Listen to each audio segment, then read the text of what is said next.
اعوذ باللہ من الشیطان الرجیم بسم اللہ الرحمن الرحیم۔ اب آ گئی وہ آیت کہ جس سے استدلال کیا گیا ہے کہ ایمان بالرسالت نجات کے لیے ضروری نہیں ہے۔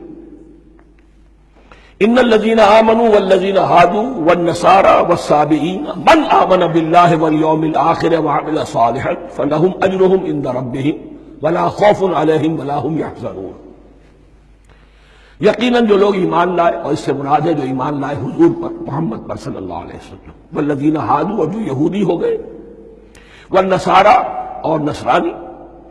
والصابئین، اور صابی وہ لوگ تھے عراق کے علاقے میں رہتے تھے جو کہتے تھے کہ ہم دین ابراہیمی پر ہیں، لیکن ان کے ہاں بھی بہت کچھ بگڑ گیا تھا۔ جیسے حضرت ابراہیم کی نسل، حضرت اسماعیل کی نسل بگڑ گئی تھی، تو اس طرح وہ بھی بگڑ گئے تھے۔ ستارہ پرستی زیادہ تر ان کے ہاں تھی۔ من آمن باللہ والیوم الآخر، جو کوئی بھی ایمان لایا اللہ پر اور یوم آخر پر، وعمل صالحا، اور اس نے عمل کیے اچھے، فلہم اجرہم عند ربہم، تو ان کے لیے محفوظ ہے ان کا اجر ان کے رب کے پاس، ولا خوف علیہم ولا هم یحزنون، اور نہ ان پر کوئی خوف ہوگا اور نہ وہ کسی حزن سے دوچار ہوں گے۔ ظاہر الفاظ کے اعتبار سے دیکھیے کہ یہاں ایمان بالرسالت کا ذکر نہیں ہے۔ ویسے تو اگر کوئی اس سے یہ غلط استدلال کرتا ہے، اس کا پہلا جو اصولی جواب ہے وہ تو یہ ہے کہ ایسی حدیثیں بھی موجود ہیں، من قال لا الہ الا اللہ دخل الجنہ، تو اس کی کیا معنی ہے؟ صرف کہنے سے جنت میں داخل ہو جائیں گے، کسی عمل کی ضرورت نہیں؟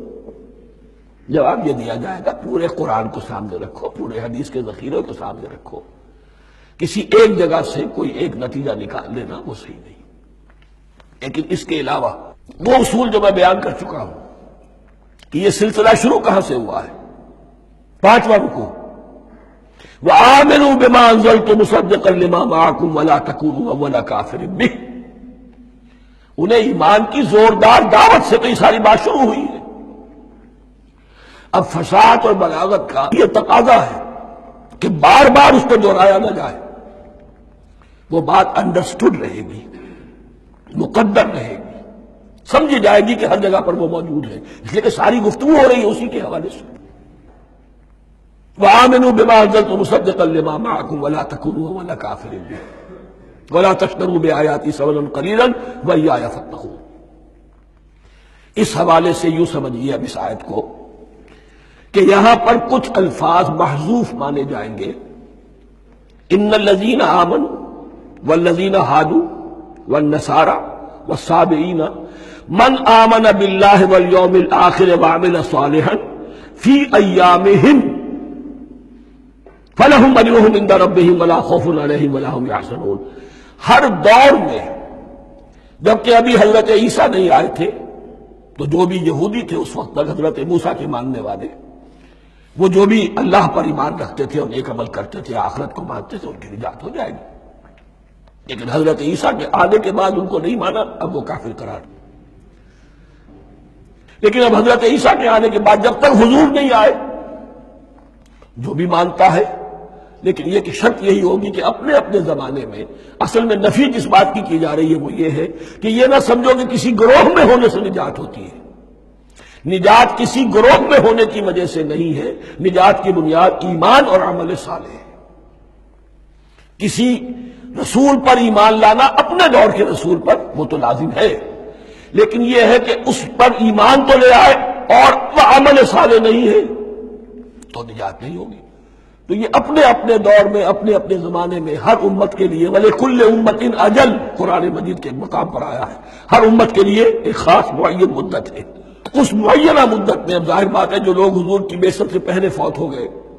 ان پر تو کوئی ذمہ داری نہیں تھی حضور پر ایمان لانے کی، اور ایسے لوگ تھے، ایسے موحدین مکے میں موجود تھے جو یہ کہتے تھے کعبے کے پردے پکڑ پکڑ کر، اے اللہ ہم صرف تجھے پوجنا چاہتے ہیں، صرف تیری بندگی کرنا چاہتے، لیکن جانتے نہیں کیسے کریں۔ یہ بات موجود تھی اور ان کا انتقال بھی ہو گیا۔ یہ زید، سعید ابن زید، سعید جو حضرت عمر کے بہنوئی تھے اور وہ عشرہ مبشرہ میں سے ہیں، ان کی اہلیہ حضرت فاطمہ بنت خطاب، ان دونوں کے ایمان کو اللہ نے ذریعہ بنایا حضرت عمر کے ایمان کا، اور یہ والد تھے سعید کے زید، وہ یہ کہتے ہوئے دنیا سے چلے گئے حضور کی ابھی بعثت ہی نہیں ہوئی تھی،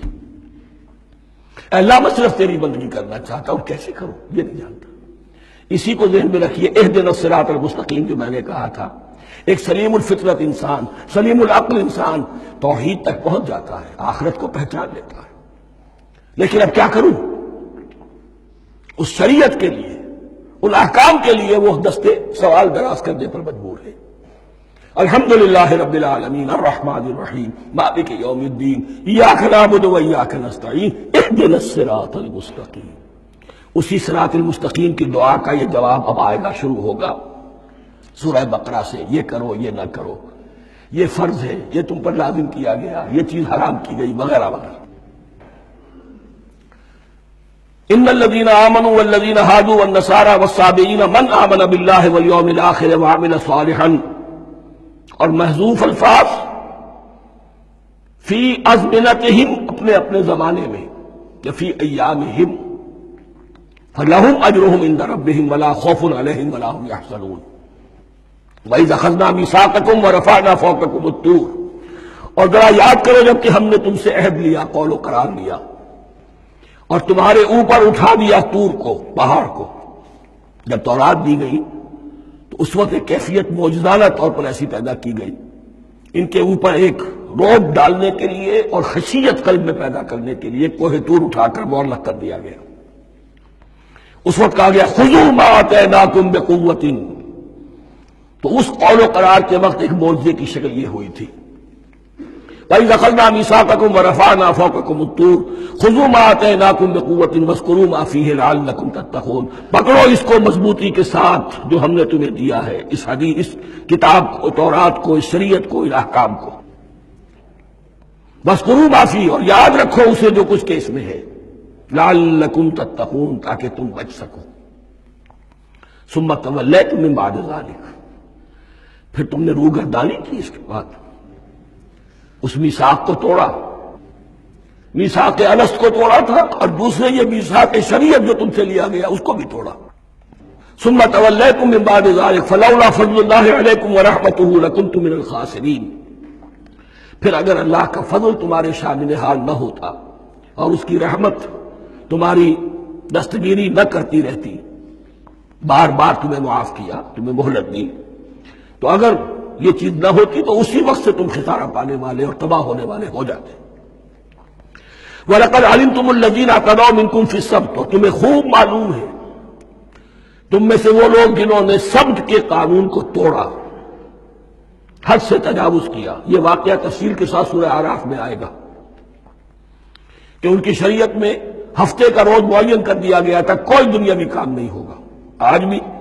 وہ لوگ جو ہے سبت کو، جو بھی پریکٹسنگ جیوز ہیں، وہ اس کی پابندی کرتے ہیں اور بڑی شدت سے کرتے ہیں۔ لیکن ایک زمانے میں ایک خاص ان کا قبیلہ تھا کہ جس نے ایک بڑے ہی شرعی ہیلا ایجاد کر کے اس قانون کی دھجیاں بکھیری، تفصیل ہم پڑھیں گے سورہ اعراف میں۔ وَلَقَدْ عَلِمْتُمُ الَّذِينَ اعْتَدَوْا مِنْكُمْ فِي السَّبْتِ، تمہارے علم میں ہے تمہارے وہ لوگ کہ جنہوں نے سبت کے قانون کے ضمن میں خلاف ورزی کی، فَقُلْنَا لَهُمْ كُونُوا قِرَدَةً خَاسِئِينَ، تو ہم نے کہہ دیا ان کو کہ ہو جاؤ ذلیل بندر، ان کی شکلیں بس کر دی گئی، انہیں بندروں کی شکل میں تبدیل کر دیا گیا۔ فَجَعَلْنَاهَا نَكَالًا لِمَا بَيْنَ يَدَيْهَا، پھر ہم نے اس واقعے کو یا اس بستی کو ایک بنا دیا مثال، لوگوں کے لیے ان کی عبرت کے سامان بنا دیا، ان کے لیے بھی جو سامنے موجود تھے اس زمانے کے لوگ، اور ان کے لیے بھی جو بعد میں آنے والے تھے، وَمَوْعِظَةً لِّلْمُتَّقِينَ، اور اسے ایک نصیحت، ایک سبق آموزی کی بات بنا دیا اہل تقویٰ کے۔